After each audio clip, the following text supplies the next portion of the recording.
So basically what I'm doing is folding the quilt remnant onto itself and placing on top of the zipper foot.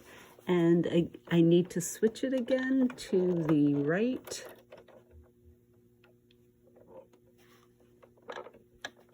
And put the foot down, and there we go.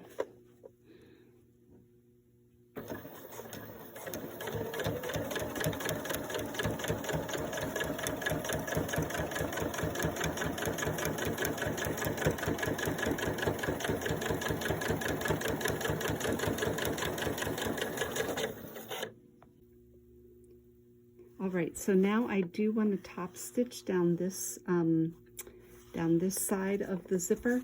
So I'm going to open up the zipper all the way so I can fit my project in there neatly. I also need to switch the zipper foot over to the left. So I'm going to do that.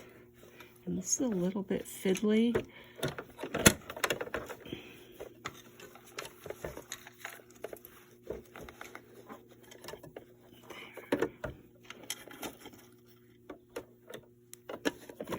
So now my zipper tape is flat under that seam, and I am just going to stitch all the way down.